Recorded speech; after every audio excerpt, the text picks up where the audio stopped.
Hello all, welcome to my channel Shreyas world. ఈరోజు అయితే నేను మా ఇంట్లో చేసుకునే సాంబార్ రెసిపీ షేర్ చేసుకోవడానికి అయితే వచ్చాను.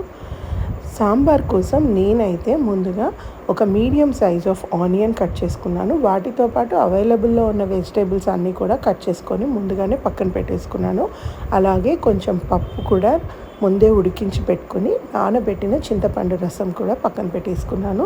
వీటితో పాటు బాయిల్డ్ ఎగ్స్ వేయడం మా వాళ్ళకి చాలా ఇష్టం అండి. అందుకని ముందే ఉడకపెట్టేసి పక్కన పెట్టేసుకున్నాను. ఇప్పుడు గిన్నెలో నూనె వేసి అది వేడయిన తర్వాత వాటితో పాటు ఆనియన్స్కి కొంచెం పసుపు, జీలకర్ర, ఆవాలు ఇవన్నీ వేసి అవి కొంచెం బ్రౌనిష్ షేడ్లో వచ్చేదాకా కలుపుకోవాలి.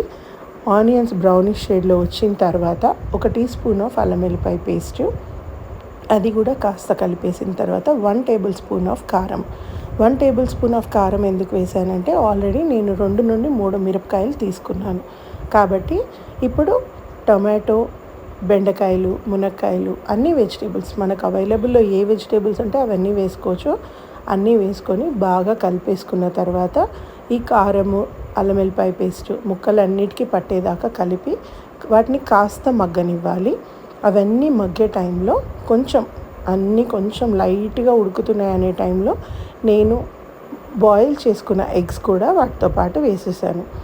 బాయిల్ చేసిన ఎగ్స్ ముందుగానే ఎందుకు వేసాను అంటే ఆ ఫ్లేవర్, ఆ చింతపండు రసం కానీ, పప్పు కానీ, ఈ కారం కానీ ఇవన్నీ బాయిల్డ్ ఎగ్స్కి పడితే ఆ టేస్ట్ వేరేలా ఉంటుంది. మనకు ఎగ్ పులుసులో ఉన్న టేస్ట్ సాంబార్లో ఎగ్స్ వేసినప్పుడు కూడా అలాగే వస్తుంది. కాబట్టి నేను బాయిల్డ్ ఎగ్స్ కూడా ముందుగానే వేసుకున్నాను. సో ఇవన్నీ కాస్త కలిపేసుకున్న తర్వాత ఒక 2 మినిట్స్కి చింతపండు రసం అనేది వేసేసుకుంటున్నాను. చింతపండు రసంతో పాటు కొంచెం బాయిలింగ్ స్టేజ్ మనకు ఆ బబుల్స్ అనేవి వచ్చేదాకా చింతపండు రసంతో వేసుకున్న తర్వాత నేను ఉడకబెట్టిన పప్పుని కూడా ముందుగానే ఉడకపెట్టి పెట్టుకున్న పప్పు ఉంది కదా, ఆ పప్పును కూడా నేను సాంబార్లో వేసేసుకోవడం జరిగింది. పప్పును కూడా యాడ్ చేసిన తర్వాత ఇప్పుడు ఈ ప్రాసెస్ అంతలో నేను ముందే ఎక్కడ సాల్ట్ వేయలేదండి.